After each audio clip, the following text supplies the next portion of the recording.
Okay, so today, so far we have covered already, the chemical equilibrium, okay, calculating that flame temperature, composition of the mixture, and then chemical kinetics, some basic idea about the reaction mechanisms, okay, and then we considered some simple reacting systems like constant volume reactor, constant pressure reactor. And then we discussed the fundamental governing equations for reacting fluid, right?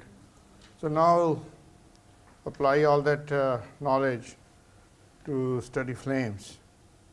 So we'll start with the premixed flames. So today will be premixed flame. So the main objective will be,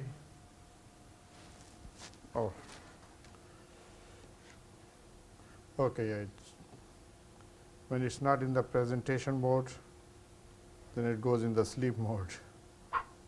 Okay, so we'll start with the premixed flames. I showed you this figure earlier. So it just qualitatively describes different types of flames. So as we discussed earlier, premix, okay, so non-premixed flame, fuel and oxygen, they are separated by the flame or by the reaction zone. Okay. Premixed flame, fuel and air are already mixed, and then you have a flame established under certain conditions. Okay. Now the real flames, most of the time they are combination of these two. Okay. So there may be, for example, some air mixed with the fuel. So this can happen, for example, if this non-premixed flame is, if it's jet flame, if the flame is lifted, then there will be some air, escaping from the air side into the fuel stream. Okay. So that can lead to that situation. But anyway, the real world, there is always some, you cannot have perfectly non-premixed or perfectly mixed, systems. So then it gives rise to more complex, flame structures. We call partially premixed flames. So I already showed, discussed these images of diffusion or non-premixed flames. These are some other images. So today we are discussing the premixed flame. So here we have a Bunsen burner flame. So the fuel air mixture is flowing out of a tube, and then you get a conical flame established, okay, at the fuel air nozzle. And here, the flame shape, especially the cone angle, is very important, related to the flame speed and the mixture velocity. So these are very interesting images. This is from work at IIT Bombay. I think this is faculty member is, I think, Professor Sudarshan Kumar. Pardon? Okay, yeah. I don't remember, but this is in this journal Energy and Fuels. So I'm using this to just emphasize a couple of points. So this is a premixed flame for different cases, and this is flame is established or stabilized in a in a converging tube. Okay. So the area of this tube is decreasing, and then there is a certain flow rate here. So for example, in this image, the inlet velocity is 0.45 meters per second, okay, and the equivalence ratio is 0.9. So they are slightly different equivalence ratios, and they try to maintain the same, inlet flow velocity to make certain point. So the idea is that the flame is established where the laminar flame speed becomes equal to the local flow velocity. Okay. So velocity here is 0.45, right, at the entrance. So as you go in the X direction, downstream, what happens to the flow velocity? It will decrease, right? So that means the laminar flame speed is higher than this 0.45, okay, because right at the flame, flow velocity is equal to the laminar flame speed. Okay. So now, when you go to a stoichiometric mixture, the laminar flame speed will increase. Okay. So that means this flame now will be established further downstream, where the local velocity is equal to the laminar flame speed. Okay. Similar behavior is shown here, but now when you go from 1.1 to 1.2, then the flame speed will decrease. Okay. And then the flame moves a little bit upstream, again to match the local velocity of the flow with the, with the laminar flame speed. Okay. So what you see from here is that the laminar flame speed is a function of the equivalence ratio. Okay. And if you want a stationary flame, then you have to match the local velocity with the laminar flame speed. Okay. So these 4 images, okay, give good information about the laminar flame speed.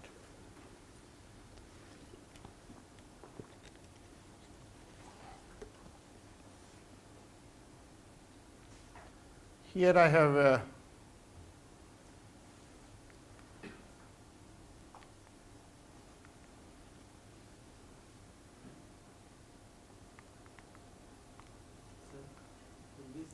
velocity is constant. Inlet velocity what? It is constant. Yeah, keep the same mass flow rate. But in this case, 1.15, that flame speed is increasing to 0.6, right? 0.6, yeah. But this flame is stabilized in the means that is narrower section. Which case? The Third. this case? Yes, sir. Oh, this case? Yes, sir. What do you mean by narrowest? Not the narrowest. Okay, that is because tube is conical, no? Yeah, tube is conical, yeah.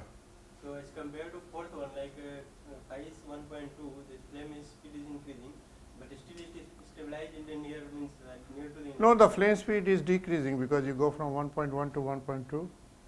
The flame speed more or less follows the adiabatic flame temperature. Okay. So the flame temperature is usually maximum near 1.05, and then it starts decreasing. So we'll show several results where you'll show that the maximum flame speed you get near equivalence ratio 1, slightly rich side, 1.05. But yeah, but if you take hydrogen, then the peak flame speed will be at a richer mixture. Okay. These are for most hydrocarbons. Okay. For most hydrocarbons, the laminar flame speed is about 40-50 centimeter per second. Okay.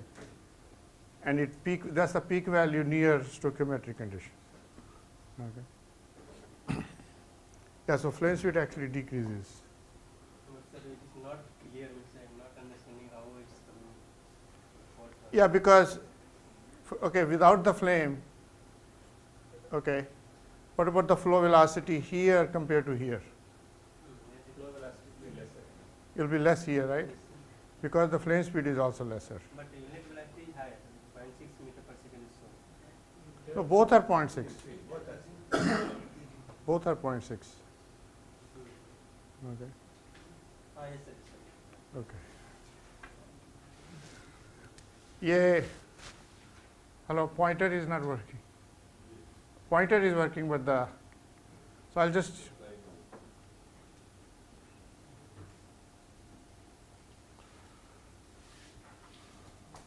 Connection was weak. Okay, good.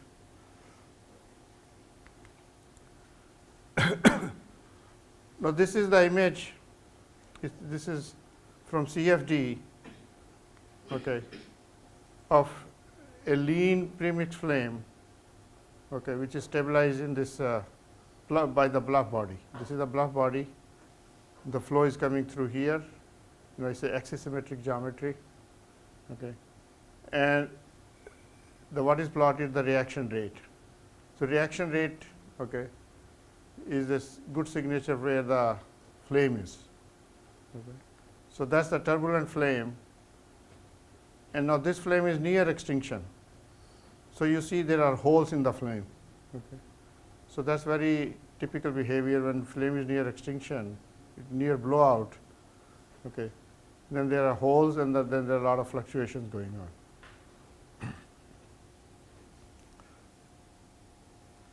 So now the laminar flame speed is also important to study these kind of flames. Okay. Now here we have, so I'll just focus on this part, the gasoline engine. So here also you have a turbulent flame speed, because you ignite the mixture and then a flame propagates. Okay. So this is showing the flame propagation with time. Okay. So this flame has a certain speed, which is of course now the turbulent flame speed for turbulent flames. Okay. So here the mixture is not moving, more or less not moving, but the flame is moving at the flame speed. Okay. So there are both scenarios. The flame may be moving, okay, mixture may not be moving, or the mixture is moving at some velocity, then flame is not moving. But the flame speed is mainly a function of the fuel and the equivalence ratio, those properties. Okay.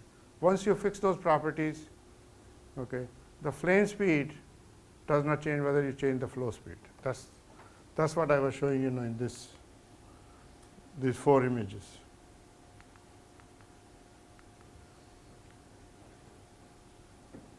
I think we can skip this. In a diesel engine also you get, in diesel engine of course you get partially premixed flames. So here you have a rich premixed flame and then a diffusion flame, okay, outside. So we had done some fundamental work on studying the structure of these kind of flames.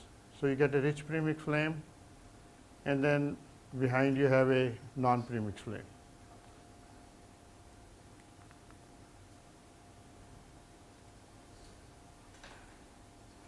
So these are also partially premixed flames. And so partially premixed flames, again you have a premixed flame, and then you have a non-premixed flame outside. And you get this, by having a rich fuel air mixture. Okay. So for premixed flame, of course, the equivalence ratio is close to 1. When you have rich mixture, 1.4, 1.6, 1.9, okay, then you get these partially premixed flames. So you have a premixed reaction zone and then a non-premixed reaction zone. And yesterday we were discussing Lewis number, if you remember, near the end. Okay. So here you can see the effect of Lewis number. So this premixed flame tip opens. Okay. That means the flame extinguishes at the tip, and that is the effect of the Lewis number. Okay. So when the Lewis number is less than 1, that means the thermal diffusivity is less than the mass diffusivity. Okay. So there is an interaction between thermal diffusion and the mass diffusion. Okay. So the thermal diffusion is trying to help combustion, okay, whereas mass diffusion is trying to slow down combustion. Since the mass diffusion process is faster because Lewis number less than 1, okay, so that is dominating near the tip. Okay. So that extinguishes the flame at the tip.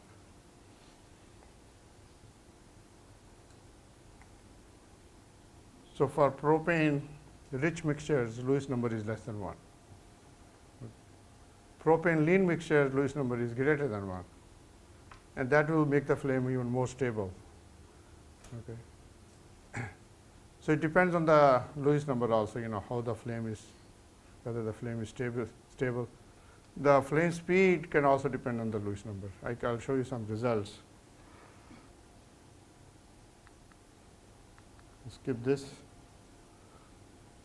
So now again, let's now understand the, the basic structure of a premixed flame.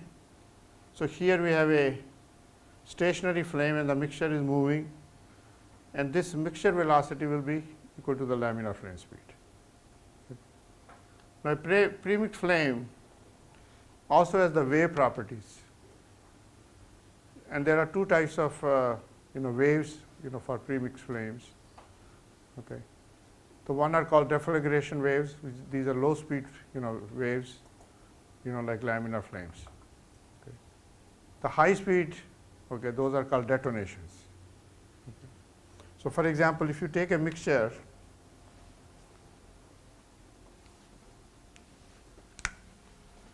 if you take a tube containing some fuel air mixture and you ignite the mixture at one end, okay, and then a flame will propagate into this mixture.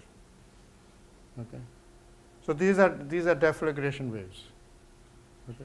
So what it means, the wave flame is here, then after a certain time it will move here, and then you can calculate what is the flame speed, right? So mixture is not moving here. Now, under certain conditions, these low speed flames can become detonation waves, especially in a mixture like hydrogen air mixtures. So we are not going to study the detonation waves here, only the laminar flames, which are deflagration waves. Means speeds are very low. Okay, the pressure will be almost constant across the flame. So we'll discuss the assumptions. But here, if you look at the structure, okay, so the fuel air mixture is fed into this flame or the reactor, and what comes out are the products like CO2, H2O, and then there are some intermediate products which peak inside the flame and then they get consumed. Okay. This shows the main product like CO2 and H2O. And then typically we define, okay, a flame thickness, so which is like the thermal thickness. Thermal thickness means where the diffusion, the conduction is important. Okay. Also mass diffusion is important. But then you have this thermal thickness has two zones, two layers. One is the preheat zone. In the preheat zone, the reactions are almost negligible. Okay. So the mixture is getting heated, and then it will ignite, and so the mixture is getting heated, and then the ignition takes place. So you can imagine now, from chemical kinetics, right? The radical species will be formed. Okay. So the radical species will be formed somewhere here. Okay, and then the reactions are accelerated. That's the reaction zone. Okay. So radical species also will increase here, and then they will decrease. They get consumed. Okay. So that's the typical structure. I'll show some real flames also.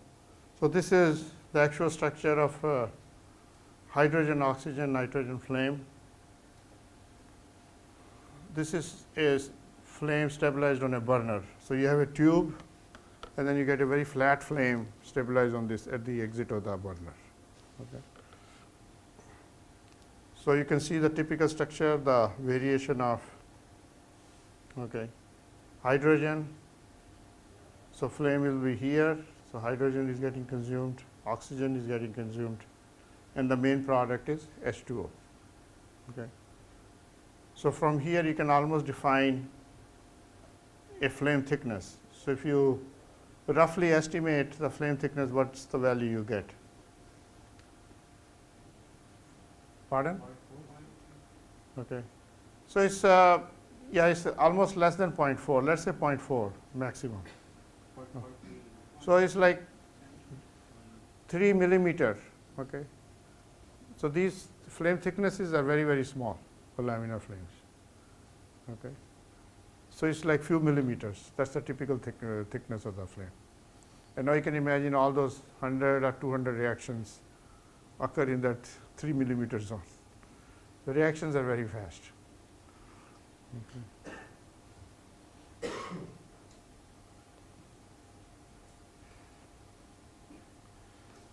This is the premixed normal heptane, so normal heptane is vaporized. Okay. So this is in a counterflow configuration. Okay. So remember the counterflow, you have a fuel jet and an air jet, and they are impinging on each other. So here what we do is, you have two identical jets. You have a fuel air jet from the bottom and a fuel air jet from the top. And then you get two identical flames. Okay, so this is one side, fuel air jet coming, this is the other side, fuel air jet coming. Okay. So this is a stagnation plane in the middle. So you can see first the velocities. Okay. Velocity is about 60 or 70 centimeters. It's mentioned here, 70 centimeter. And equivalence ratio is 0.8. The temperature at the inlet of both the jets is 400 degree Kelvin. And this is the distance between the two jets, two nozzles, 1 centimeter. So if you look at the velocity, it's about 70 centimeter here, and then it's decreasing because it's a counterflow, the velocity has to decrease. And the flame will be established where the velocity right here is equal to the flame speed again. Okay.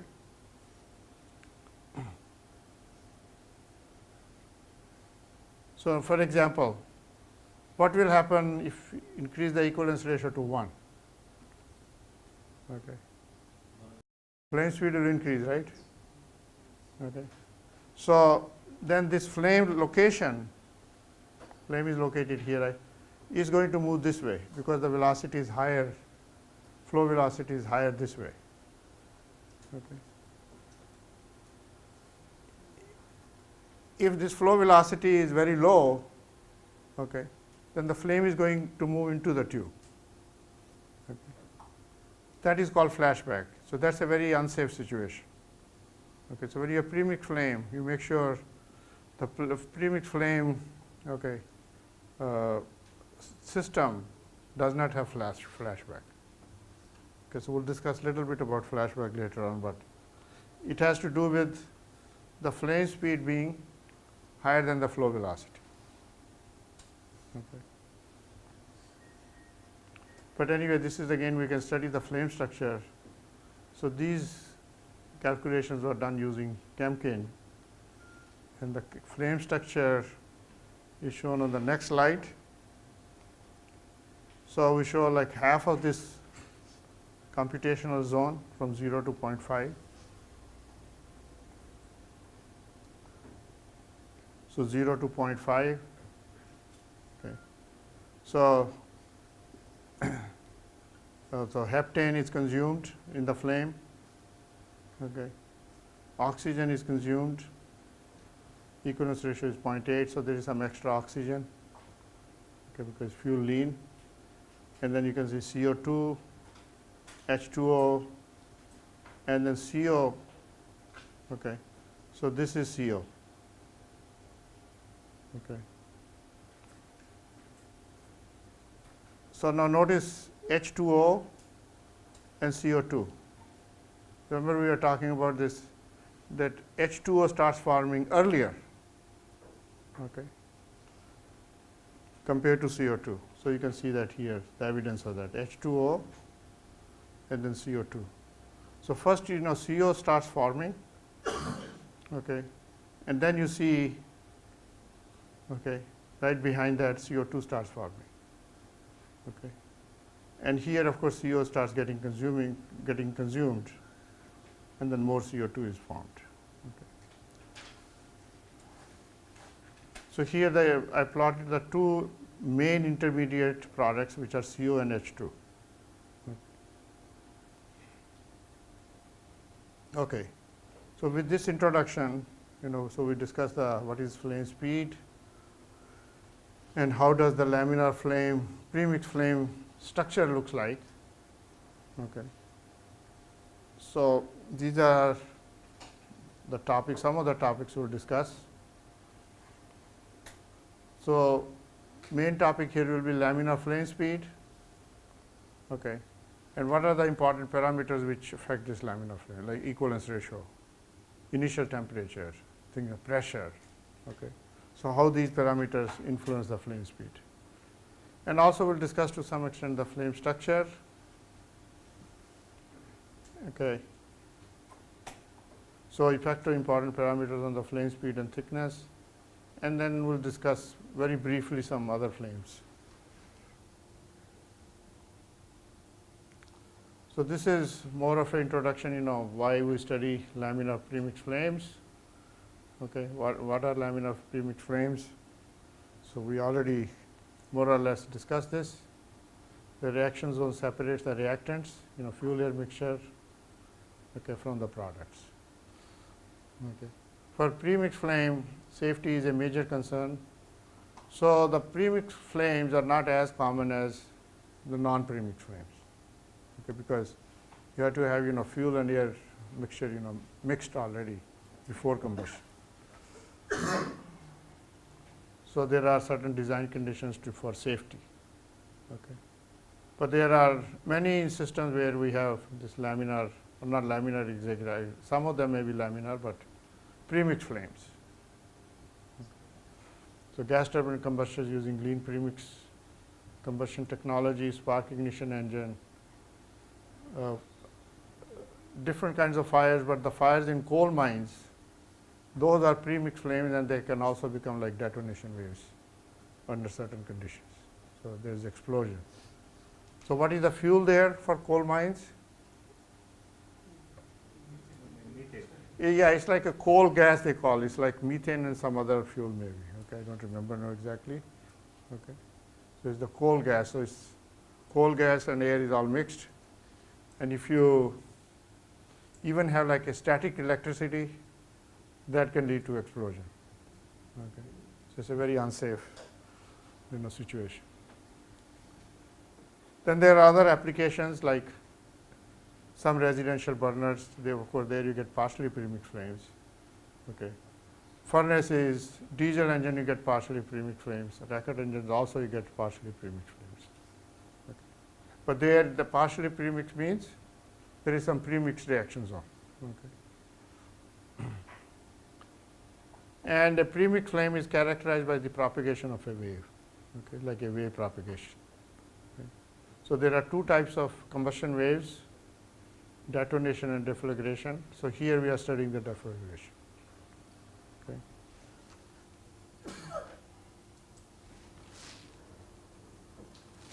So there is some more information on this slide.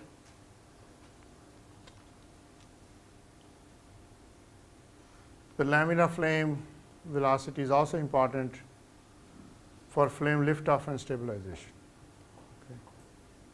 Okay. And this could be liftoff of non-premixed flames. It doesn't have to be liftoff for premixed flames. Okay. Now these are the common configurations which are used to study premixed flames. Bunsen burner, flame stabilized on a flat flame burner, flames propagating in a tube. A lot of people done these spherical flames. Okay. You take a mixture in a reactor, okay, and you ignite at the center of the reactor. Okay, then flame is formed, a spherical flame, and it expands, or it propagates outward.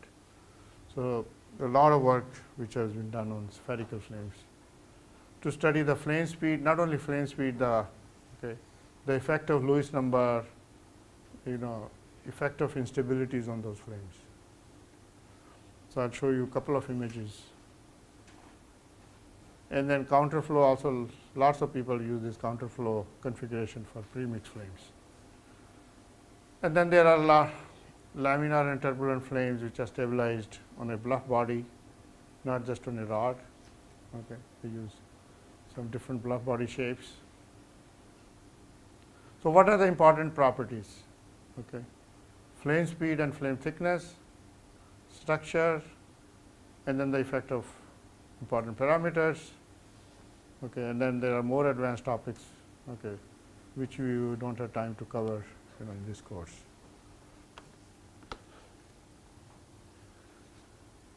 Okay, so now first we'll do the scale analysis, which is the simplest analysis, but it gives a lot of, okay, lot of real information. Okay, it may not give you exact numbers, but it gives you a lot of qualitative information about the characteristics of laminar flames.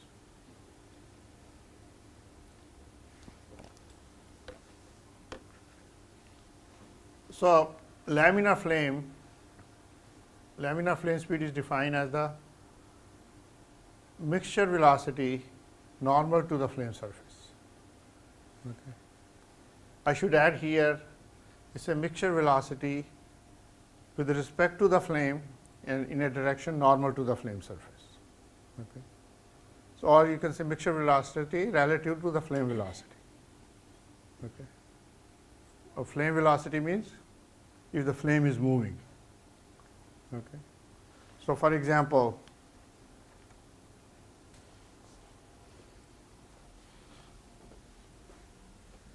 let's consider this.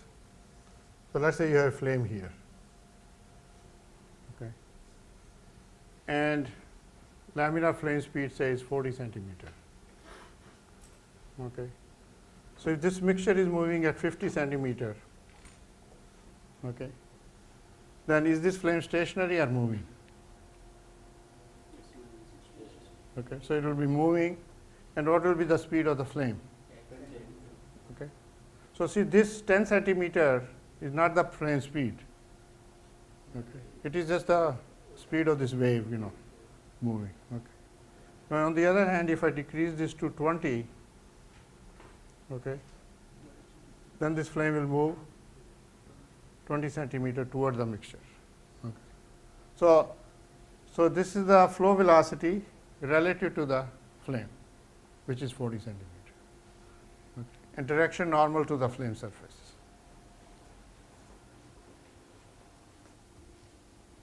Okay, so once with this understanding, we can use this simple model.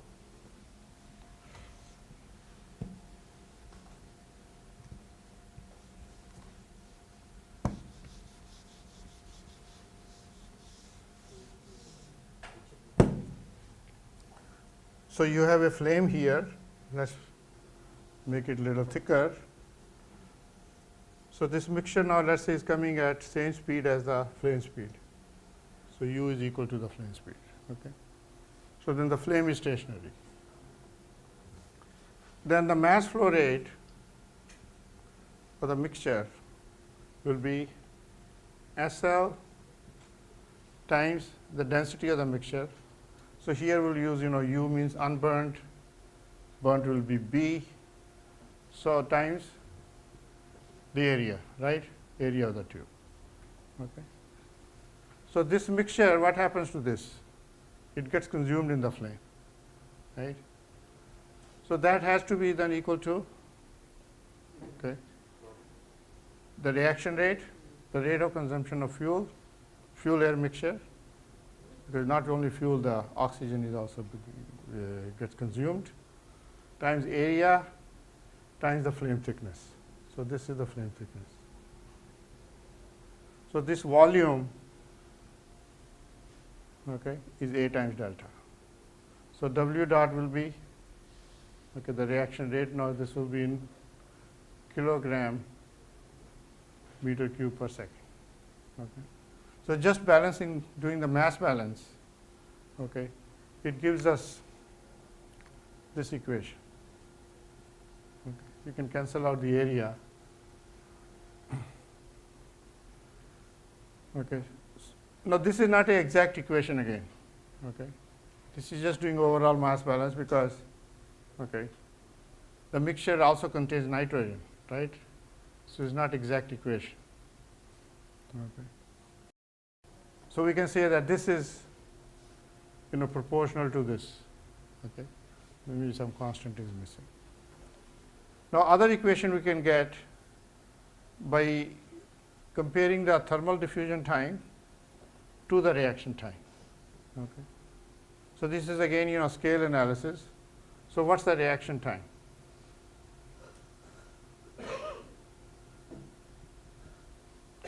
Reaction time is Okay, mass of the mixture per unit volume divided by the reaction rate. It has the same units, except now you get second here, right? Because this is kilogram per meter cube, this is kilogram per meter cube per second. Okay. So this gives you a characteristic reaction time. Okay. And the diffusion time, thermal diffusion time,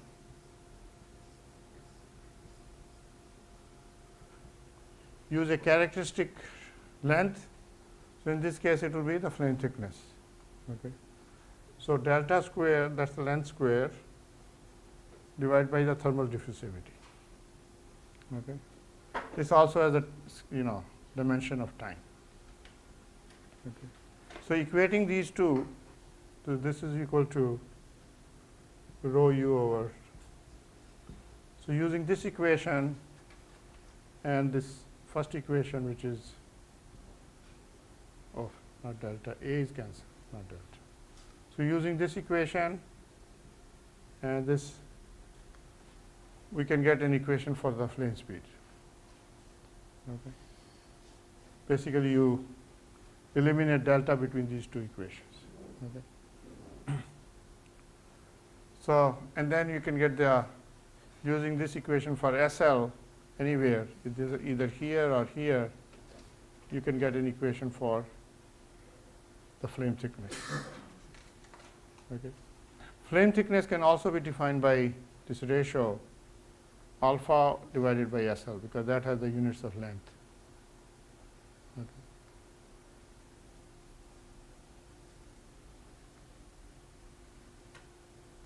Okay, so we got two important relations which are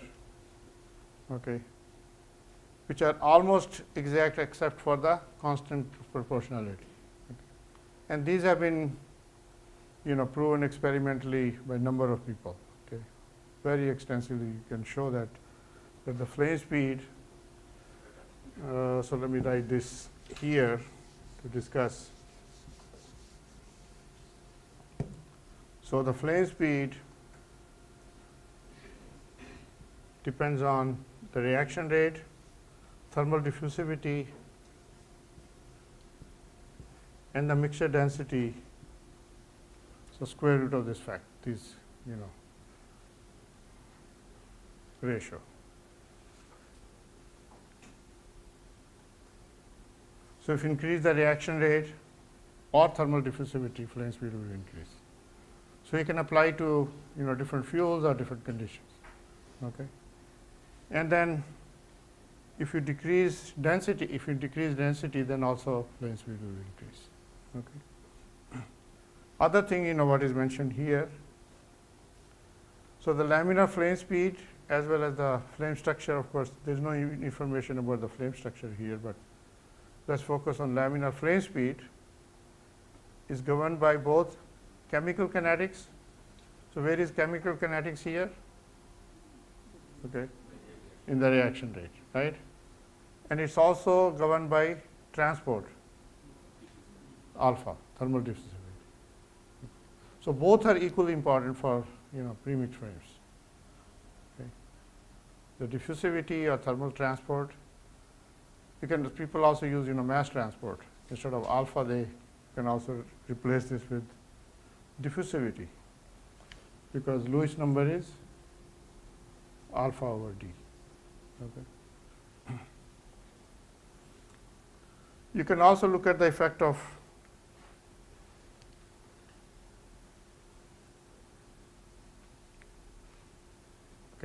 thermal conductivity. So replace alpha by lambda over rho Cp. So then you can see the effect of Cp and lambda also, the flame speed and flame thickness.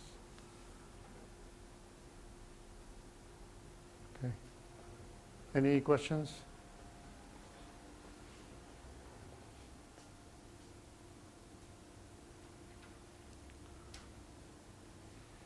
Now let's look at this Bunsen burner flame, which is a conical flame. And we can see here how we are using this laminar flame speed.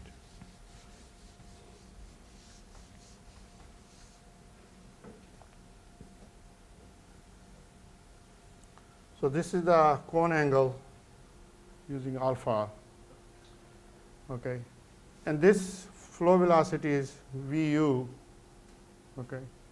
Then you can see now what will be the flame speed. Flame speed is, okay, this is the velocity. You take two components, okay, one normal to the flame speed, other one tangential to the flame speed. So the normal component will give us the laminar flame speed. Okay. So VU times sine alpha gives us the flame speed here. Okay. So if you keep this constant, okay, and you change the equivalence ratio, for example, then the cone angle will change, okay, because you are changing. On the other hand, let's say if you don't change the mixture conditions, equivalence ratio is same. Okay. So now if you increase VU, what will happen? Okay. You're not changing the flame speed now, you're just only say increasing flow velocity. Okay. Then the cone angle will decrease, it will become, okay. So what do you call? The cone angle will decrease. On the other hand, if you decrease this, okay, flow velocity, then the cone angle will increase, okay. And at some flow velocity, the flame will move inside the tube. So that is flashback, okay. So once this flame moves inside the tube where you have fuel air mixture, okay, now you can imagine where is this fuel air mixture? It's coming from some tank. So it can go into the tank and it can explode. Okay. So that's a very unsafe. So flame speed is very important for flashback. You have to know what is the flame speed for the range of conditions you are going to use, okay, for safety. Yeah. If VU is equal to SL, and it will be a flat flame. Yeah, you can make a flat flame, okay. And actually there is, if people who do experiments with the laminar flame, there are now commercially available these flat flame burners, okay. So what you have a tube, and then there are what you call the flow straightener device. You put screens, you put some wools, steel wool, okay, so that the flow velocity becomes totally uniform. Then you'll get a flat flame. Because one time I gave this project in the course, the students have to find some flat flame data from literature and then use Chemkin to validate that data. So let me see if I can find quickly. Scale analysis, and came up with these two very fundamental relationships: the flame speed and the flame thickness. Now I'll go over this, okay, called the thermal analysis or thermal theory of laminar flames. So this is due to Spalding. Okay. Some of you have heard of Spalding? Yeah, okay. Yeah, he did a lot of work, in different areas. I think most people know about his CFD work. Started the software companies, from his work. The Fluent was started by one of his students. So several of his students have started this CFD companies. But anyway, so this thermal theory, he made some very drastic assumptions and came up with some very interesting results. Okay. So start with the one-dimensional equations. Okay. So we studied these equations yesterday. So start with the mixture, okay, mixture mass conservation. Okay. So for one-dimensional flow, one-dimensional steady flow, so d rho dt is 0, steady flow. One-dimensional means it's just ddx of rho vx. So what does that give us? That rho times vx is a constant in the system. So anywhere, okay, if the velocity increases, the density will decrease. the product of rho times Vx remains constant. Okay. So there is no really any assumption here except that it is a one-dimensional steady flow. Okay. So what is the consequence of this rho Vx constant? That rho u times SL here is equal to rho b times ub. What is rho b? Okay, that's the density of the burn mixture and the speed of the burn mixture. Okay. Now this is a very interesting result, because let's say what is the temperature here? About 300, let's say. What is the temperature here? 2000. Okay. So temperature increases by a factor of 7. 7, it could be more even. Let's say 7. Okay. Now the pressure across this flame is almost same. Very little variation in pressure. Okay. So then what will happen to density? Okay. So if the pressure or the temperature increases by a factor of 7, density will decrease almost by a factor of 7. Okay. So the flame, this flow velocity here is SL, which is about 40 centimeter. Here the velocity will be 7 times more. Okay. So this is the expansion of the flow due to combustion. Okay. So flame velocity will be almost, let's say, 10 times higher than the flow velocity here. Okay. So just based on the mass conservation, we can get some physical insight. Okay. Now the next equation we consider is the species mass conservation. Okay. So again, it is steady state. Okay. So let's discuss. That's a very interesting equation. We discussed it yesterday.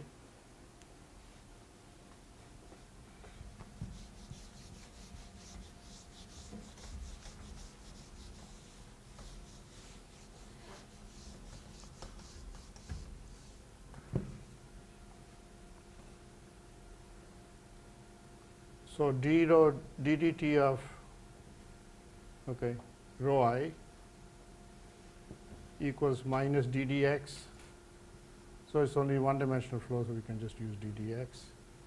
Total derivative of mi dot double prime plus triple prime. This is nothing but the reaction rate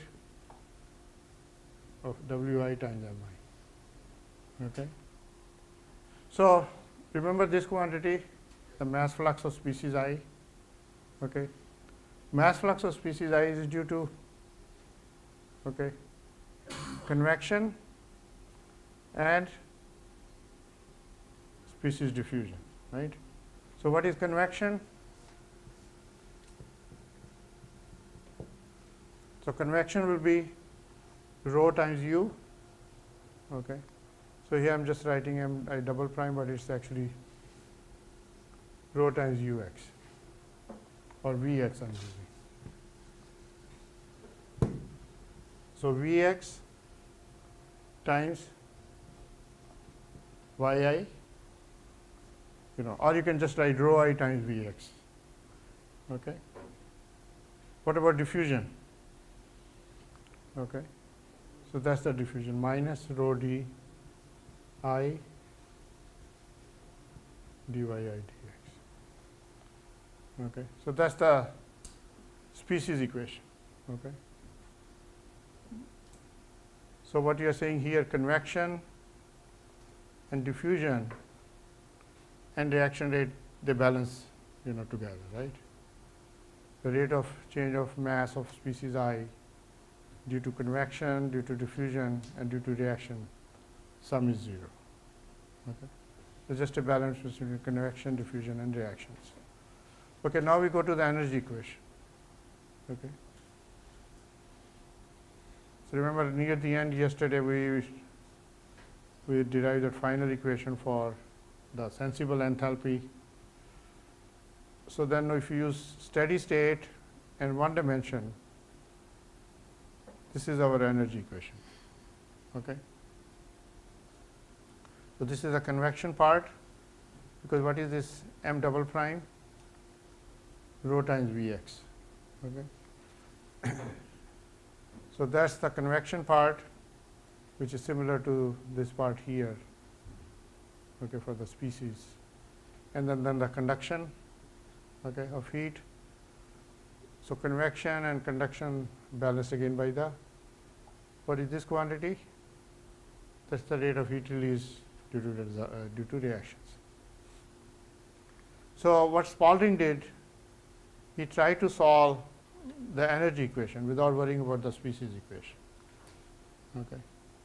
So that's the reason it's called thermal theory, just solving the temperature equation.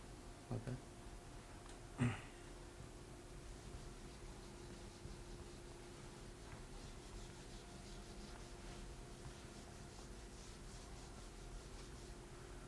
So now,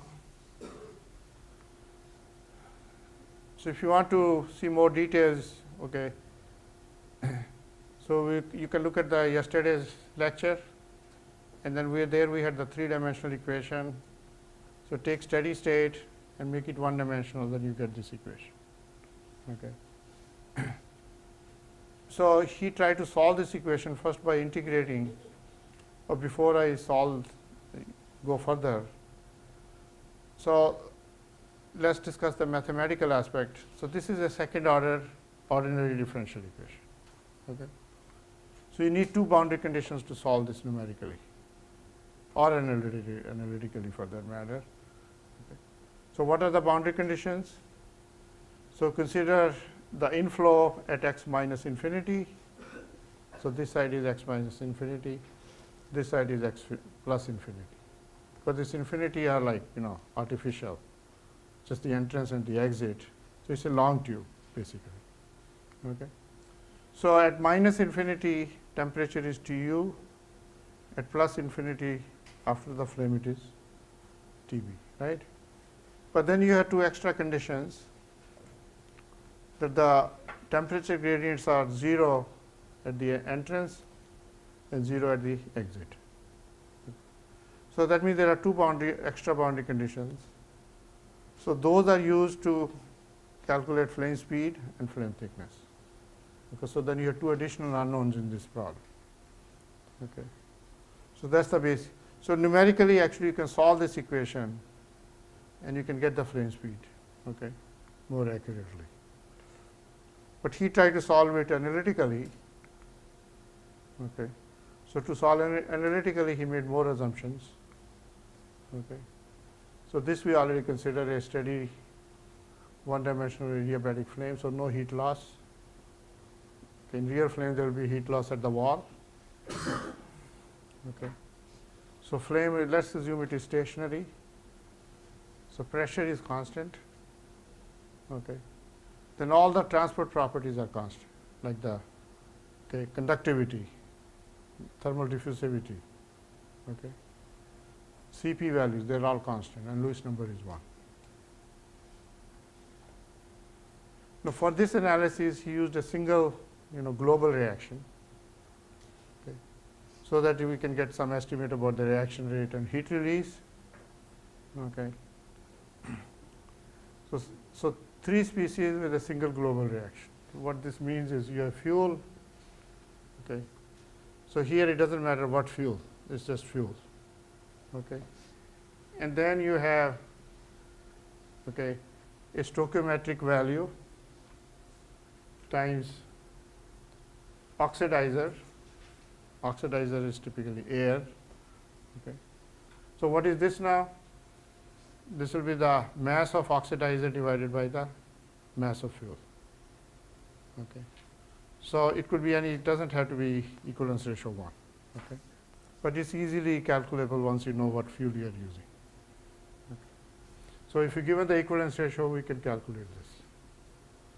And then the product will be 1 plus nu product. Okay. So we don't need to know what are the actual products here. This is a simplified model. Okay. Obviously, it will contain CO2, H2O. Okay. So he used these three reactions. So this is also given in this book terms and Coe's book, this analysis. Okay, so using this, so let's go back to the equation. And we integrate this equation now from minus infinity to plus infinity. Okay, let's see, time here. So we'll stop somewhere about after 10 minutes maybe. So let's look at the first term.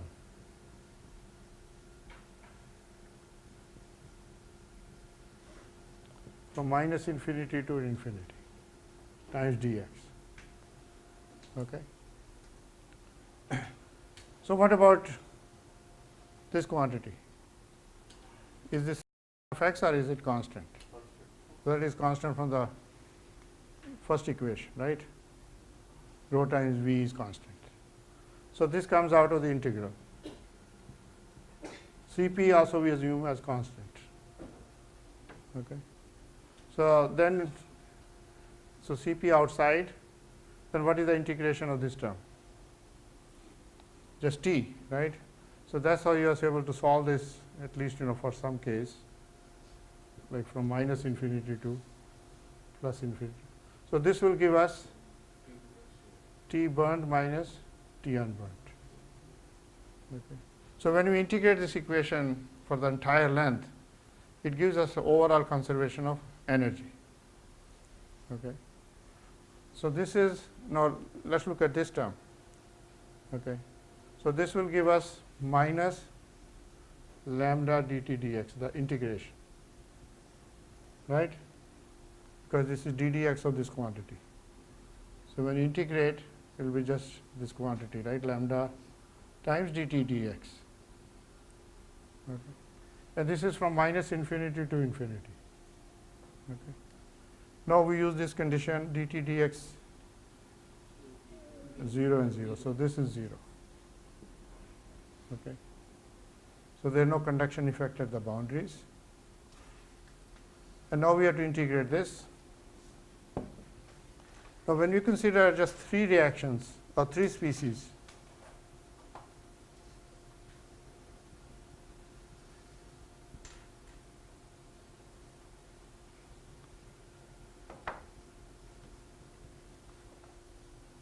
okay, when we consider only 3 species, then we can show that, okay, so basically this will be sum over 3 species, right?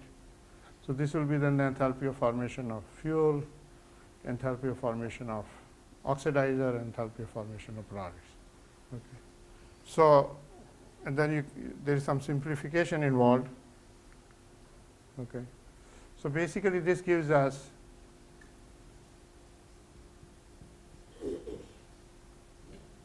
the consumption rate of fuel, okay. Triple prime is just per unit volume, okay, times delta SC, yeah, that's it, okay. So this is nothing but MI triple prime, okay. Any questions? Yeah, we have to integrate this, okay, because going back here, this is a term we have to integrate. Okay. So there is a minus sign, of course, here. Okay. What is delta SC? That's the heat of combustion. Okay. So physically now this makes more sense, right? I mean this makes sense. The rate of consumption of fuel. Okay, you can call it now the heating value of the fuel. Okay. So this is the heat release rate due to the consumption. Obviously this is a negative quantity, so negative will be positive. Okay. So what is the result we get finally?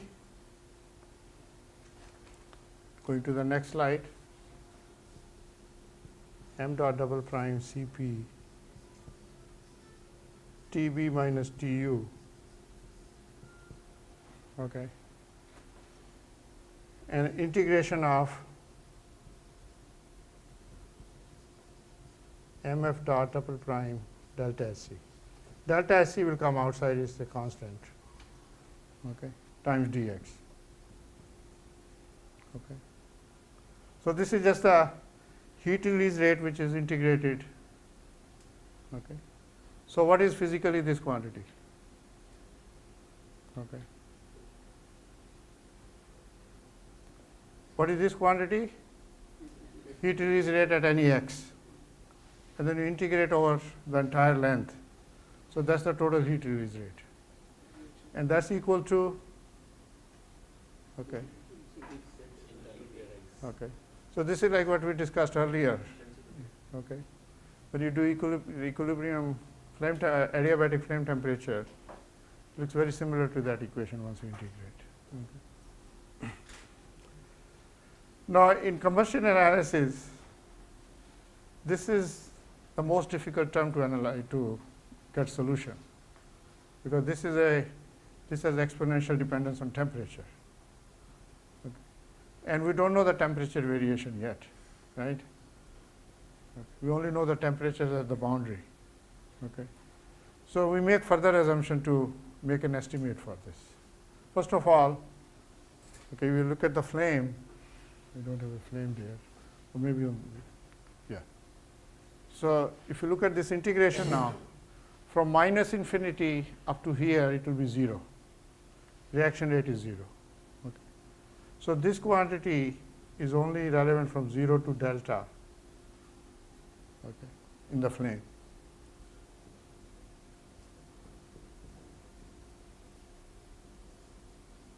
Correct? Okay. And then what Spalding did, he used the average value for this. So I can write the average value here. So average reaction rate in this flame, average value will be the integrated value from 0 to delta divided by the thickness. Okay. So you use that. So that gives us this result.